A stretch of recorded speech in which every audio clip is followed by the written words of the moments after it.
Welcome. You are looking live from St. Petersburg to Jacksonville, Florida, from Pinellas to Duval. Yes, I've got my Sunday teal on for good reason. Plenty of family and friends back in Duval.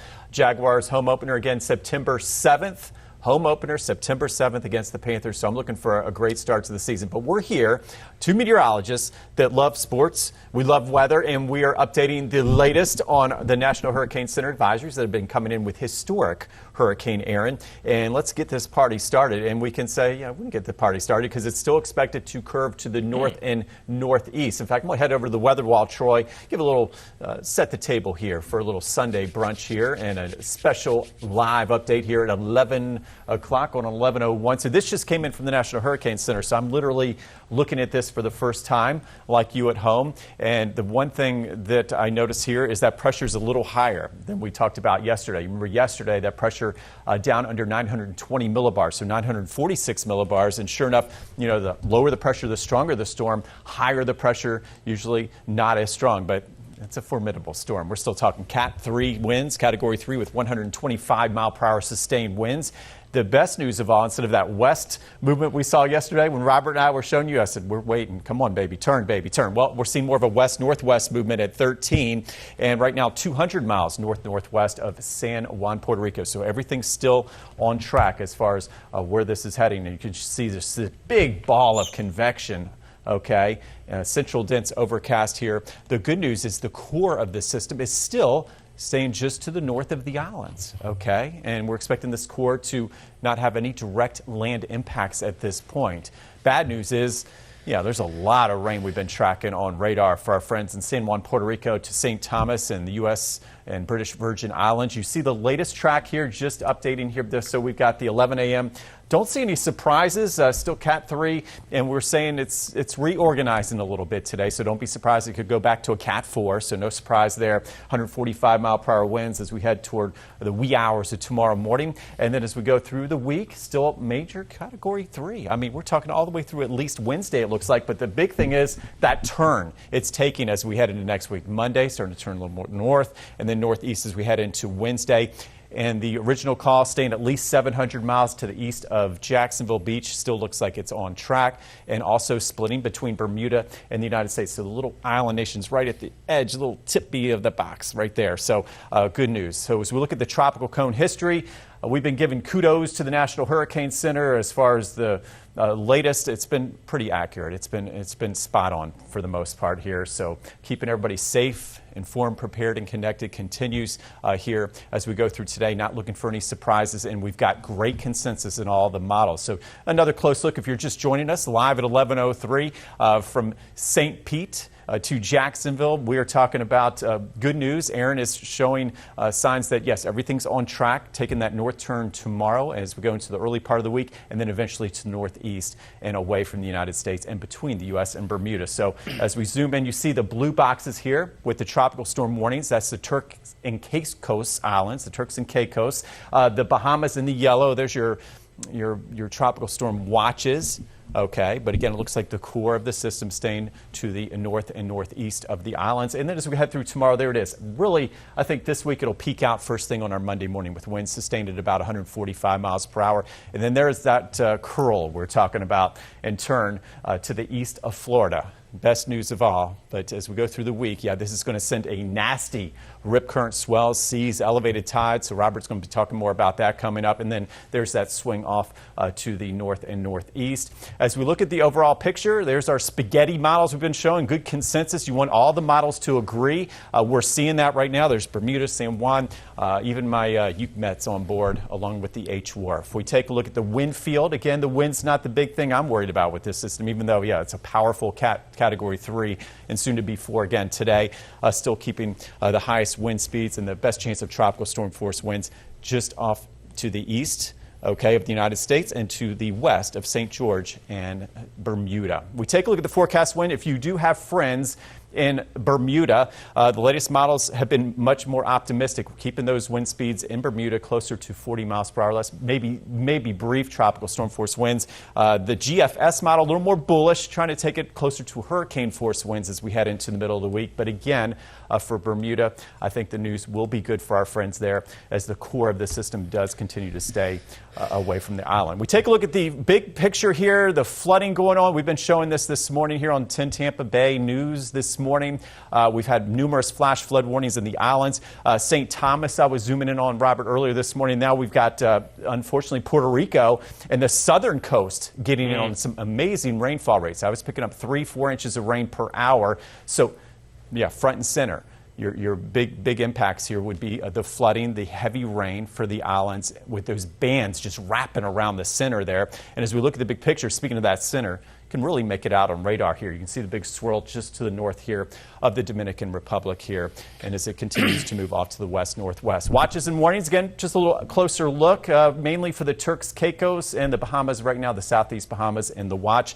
The big angry ball of convection and energy, we've been calling it, again, continues to head off to the west-northwest today. Notice the highest winds here staying just to the north of the islands, but there will be some tropical storm force gusts for areas to Turks and Caicos. The snug corner could see some 41-mile-per-hour gusts, and then off toward Port Nelson with 36-mile-per-hour gusts. But now we're going to transition more to the impacts here on the east coast of Florida. That's why we got our Robert Speta, our meteorologist, in from Duval. And Robert, since yesterday, what I wanted to show you is we're starting to see more impacts. It looks like a little bit higher seas and surf that you and I were anticipating yesterday because this is such a much stronger storm, and if anything, it's expanding as I speak. And it looks like that surf there easily for the St. Augustine Pier up over 8 feet as we head into the middle of the week.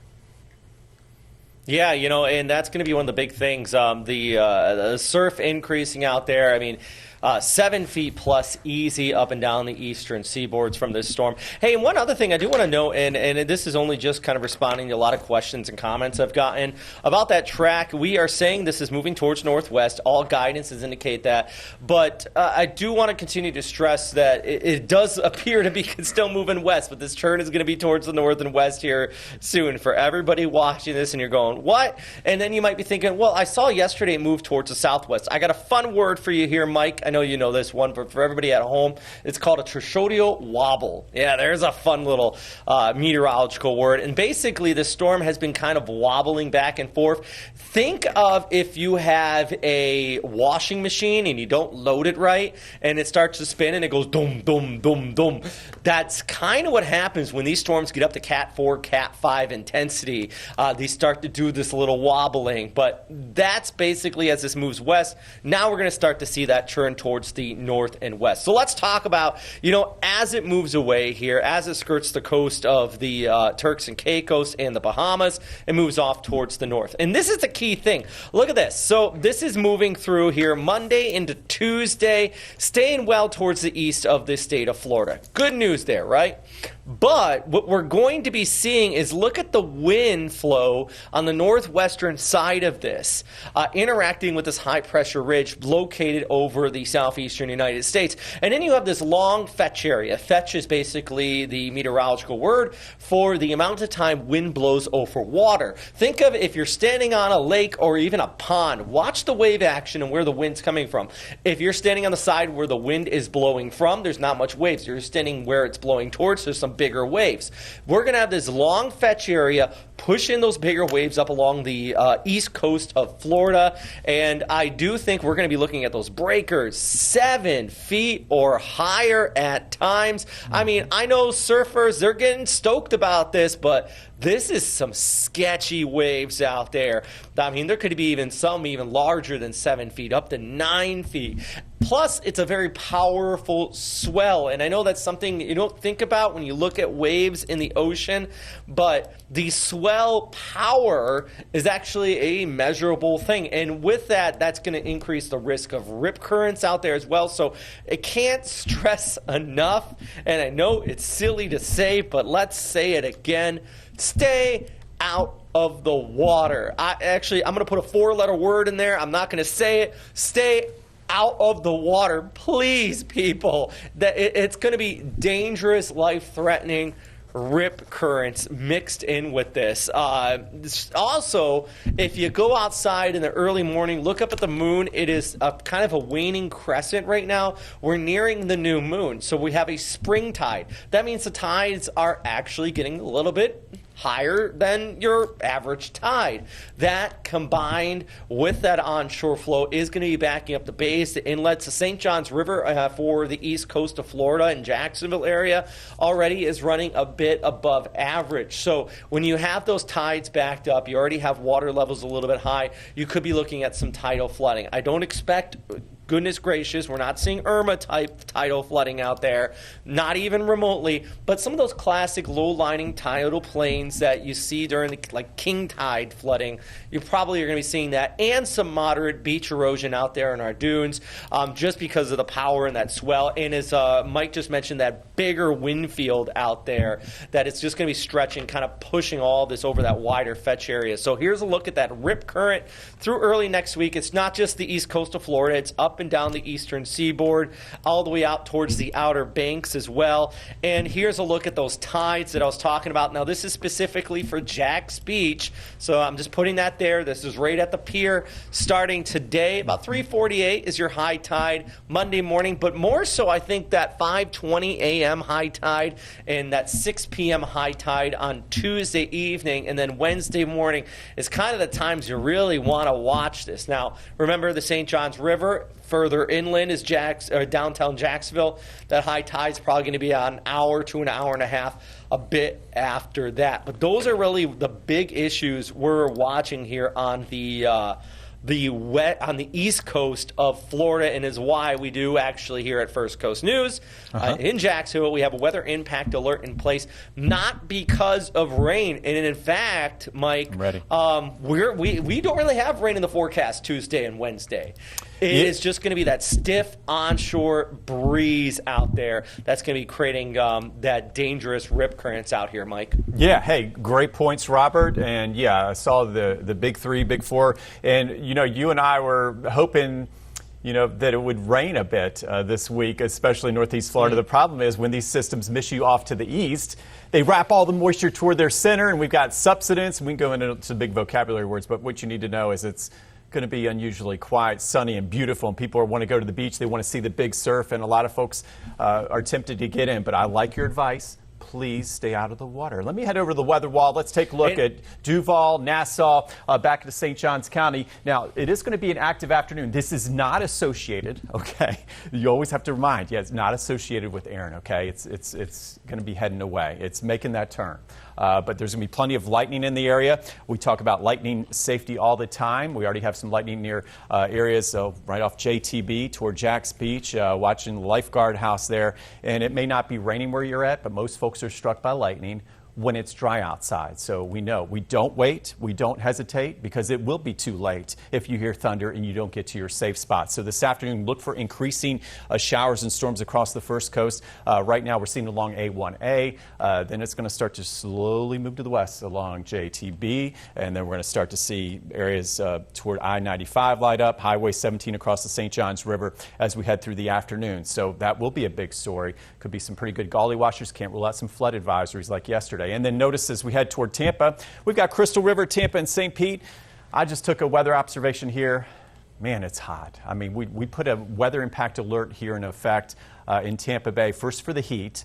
No, that's not enough. And then we have it for the heavy rain and possible flooding. So there is actually an excessive flood risk, excessive officially rainfall risk is what it's called. So you got the rainfall, excessive rainfall, and that's for all of us in Northeast Florida, all the way to Central Florida, even here on the west coast of Florida as well. So just keep in mind, if you're traveling on this Sunday, your safety comes first. We talked about the lightning, the downpours, there could be some flooding, and the problem is the atmosphere, not showing much movement in the mid and upper level. So these storms will just sit over your spot. So if you get under one of these thunderstorms, you could be in the rain for about 2-3 hours or more this afternoon, and that could put down, the 2-3 or more inches of rain. But for now, it's quiet in Tampa, St. Pete, but as we head toward 2 o'clock, we're watching Highway 19, the corridor just off the sand. As that sea breeze moves in, that will trigger some of our first isolated storms. And then once those pop, yeah, they're going to be very slow and slowly inch toward the inland areas, toward areas of Polk County, the fairgrounds where we've got Fit Fest, folks getting their steps in. We had that Prangley Runner Index of an 8 this morning, but I said get those steps in because it's going to fall to a 2 due to lightning and due to the heat out there. So as we look at our future cast from Jacksonville to Tampa, you can see Jacksonville, 12:30, looks like things are going to change in a hurry. You see that rainfall really chance going up to 60%. Tampa, we're still kind of quiet, still thinking closer to 2, but notice right along the coast, watching it light up along the beaches and then slowly moving to the west across the St. Johns River. And then we'll watch the west coast sea breeze meet that east coast sea breeze this afternoon, and all of us getting in on some of that rain, not associated with Erin. And then as we head into Monday, more of a transition day. We'll start to see those dangerous rip currents that Robert was talking about. Maybe some thigh-high sets coming in the morning, but maybe head-high by the time we head into early evening, and that does include the Mayport Poles and up into areas of, we're talking all the way up into Jekyll Island, St. Simon's Island, watching those rip currents really start to fill in. But again, another round of rain Monday, but as we go through the week, these showers will become few and far between from Jacksonville to Tampa and really most of Florida, even watching Miami. So you can see those lower rain chances to 20%, 10% Jacksonville there by Monday evening, and 40% for Tampa. But Robert, I wanted to show you this. So we've got a good handle on what's happening with Erin, watching the rip currents, keeping folks safe. So if you're just joining us, 11:15, what we've been doing the updates all weekend long. So the big updates, 11 a.m., of course, another one at 5 p.m., and we'll even do the intermediate one if you want at 2 p.m. But latest numbers, still a Cat 3, 125 mile per hour winds. But as we look at this recurve, still expect to happen, even if it takes that little wobble that you were talking about, Robert. I think we're looking good as we head through the week. But again, it's just that water. It's just stay away from the water. That's what's going to make it dangerous. That's going to be the big thing. Hey, just real quick, I want to show you this on my end with the graphics, if we can. You were just talking about those showers offshore, and I wanted the confirmation, a little visual here. Just that is a look from our tower camera out towards Jax Beach. And, that's a good old, you can kind of see the rain shaft off there in the distance, and this is what you're looking right at there on radar, just right over, just north of Ponte Vedra. I love that shot, That's Robert. that line of showers Mike was just talking about. I love that shot. Live shot. I love just keep those boxes coming. And then, let's zoom into Home Sweet Home. So you see that shot right there. And it does look like, again, for areas of northeast Florida, it still looks like, flooding could be a big risk as well, right? Yeah, because the same deal. The atmospheric flow out there right now is very slow, and any showers we get, we've seen this in Brunswick yesterday, they're just kind of sitting in the exact same spot, and we've actually had flood warnings yesterday because of just the slow movement out there. But, hey, Mike, I do want to address kind of an elephant in the room here. Okay. And that is the next storm. Okay. I have it. Let's I have it all talk queued up. about it. I've got it ready. You ready to go? I'm ready to go to the wall and set the table and see what you think, agree with, or maybe disagree with. Oh, all right. I had some graphics ready to go too. We're both take it on away. top of this. You take your graphics. I think the big thing is that before we get into the long range, we have to remind everybody those long-range models that you're seeing on social, we're all seeing it. That's why we're showing it. I could train a first grader to grab long-range models and repost it. But it's all about understanding what you're looking at, and that's the most important thing. So I'm going to give it the mic here, and let's talk about what we're looking out there, that elephant in the room, and that next possible storm. All right. I don't want you to buzz me. We'll get the buzzer out here, Robert, because it's good that you talked about, be careful what you watch on social media. Go to your trusted sources. Okay. All right, go to your trusted sources. So, yes, we need to really be careful what we watch out there because the African wave train, just put it in all perspective, is staying very busy in the tropics. We expected this, okay? So you take a look. We've got Erin 3. We take it one storm at a time. There's the recurve, okay? And then you've got the little system off the Carolinas. Should be fine, okay, of low chance. But this is what we're talking about here this morning. What about this African wave? And we're here to dispel any rumors. Okay, so there it is. Right now, still well out there with the Canary Islands, just coming off the coast of Africa. A lot of thunderstorm development along the intertropical convergence zone.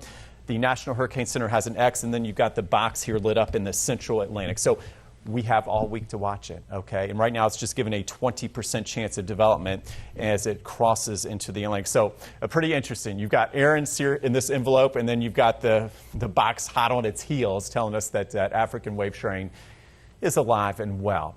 Things to watch for this week. And this is a little different setup. And I can say the models are not as bullish as developing this system as this Erin that we've seen, the historic Hurricane Erin, really the first Category 5, the earliest Category 5. Think about this, in the tropics, outside the Caribbean and the Gulf on record. Okay, this is fighting a little bit more hostility, so to speak. So you got the bright colors. I know this is a lot. You don't look at these maps every hour like Robert and I, but just focusing on all the wind. You know, these systems need light winds to really develop. Okay, and develop in a big way. So this week I see more wind shear as the system moves to the west. Okay, so here's Wednesday, 8 a.m. for instance, and it'll be out there. So one thing, there's a big X we can put on that. And then the Saharan dust. You remember we were talking about Erin outrunning the dust? All right, so we had some, that gave us high confidence that this thing would explode. This week, we've got our African wave moving more into a drier envelope in the atmosphere, okay? So some more Saharan dust, so it's still out there, and that should help us a bit with this system as well. So we're not seeing the deep tropical moisture that tends to build these storms as well. So there's two strikes. But as we look at the Euro, okay, there's Erin. That's not the tropical or the African wave, but here it is down here. See that little circle? It's trying to organize as we head into Wednesday, 2 o'clock. And I was very careful, Robert, to put the date. August 20th, okay, there it is. We have a long way to go with this.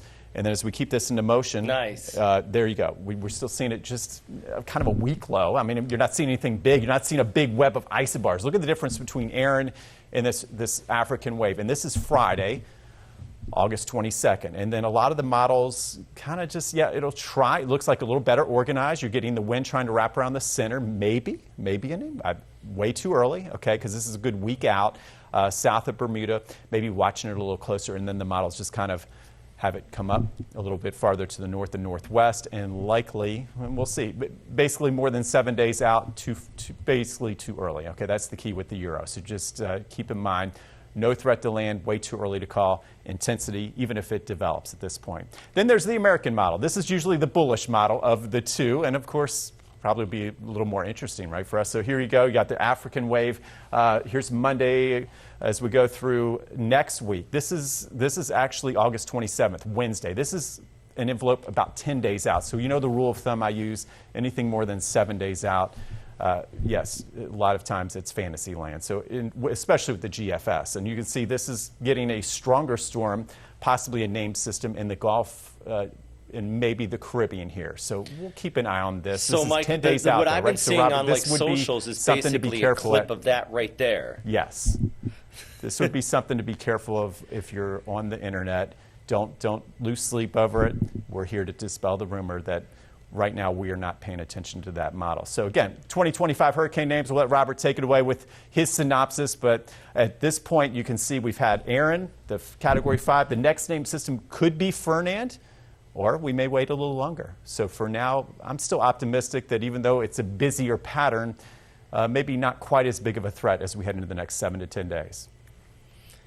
And I think that's one of the big things is that you just showed right there, the models are not nearly as bullish. I know the models aren't perfect, but the thing about Erin before it formed, even 10 days out, the GFS, the Euro, the Canadian, the JMA, they were all stacked on top of each other with a powerful hurricane. Mm-hmm. And there was definitely that eyebrow raise. This one, we're getting like one model, usually the GFS, that is aggressive, while the rest of them are kind of like, hey, okay, take a breather here, step back. This is still a long range.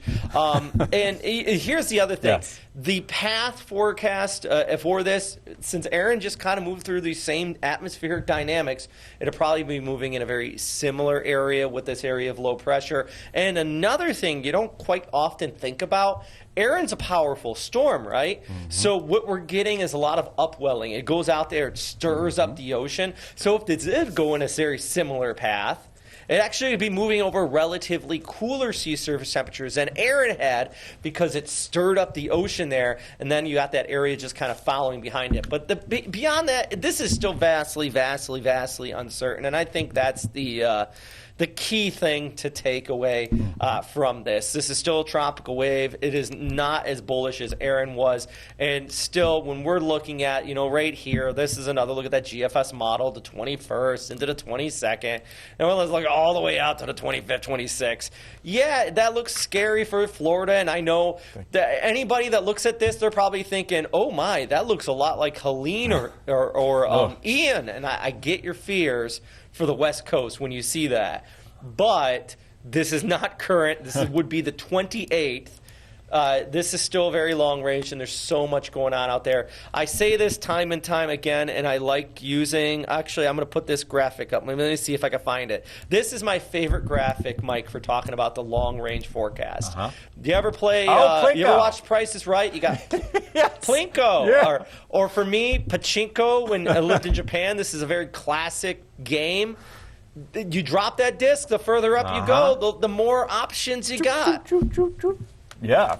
Yes. That's it. I love it. So we need some sound effects. Okay, I got it. You're my sound effects right there. Boop, boop, boop, boop. But that's what the models are, that initializing condition. It depends on where you drop it and all these variabilities. The further out you go, the less of a chance you have it to hit the right spot there, Mike. Yeah, hey, that's a great graphic, the Plinko graphic. And yeah, big changes can happen in a way out, especially more than 7 days. So as we get you ready for the rest of the day, we only have a couple minutes here. If you're just joining us, we're live here at 11:26. We'll go for about another minute. We got the update from the Hurricane Center, and we've got you covered from coast to coast, literally, from Duval to Pinellas, and watching both sides of the coast very carefully as we're getting closer to the peak of the hurricane season.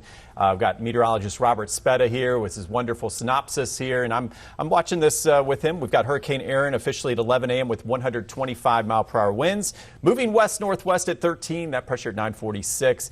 And as you look at the overall picture, we're watching the heavy rain for the islands, the flash flooding we showed you in San Juan, Puerto Rico. So if you have family and friends down there, we'll continue to watch that carefully. But yeah, really it's the flash flooding from the Turks and Caicos to Puerto Rico we're watching. And then watch that, yes, as we go through this week, a major hurricane as it starts to steer to the north and to the northeast and turn away from the United States. But as we've been talking, the big thing we're watching for Florida would be those rip currents. And the first to see them, of course, our friends on the first coast. And we're going to start to see those rip currents come up in a big way.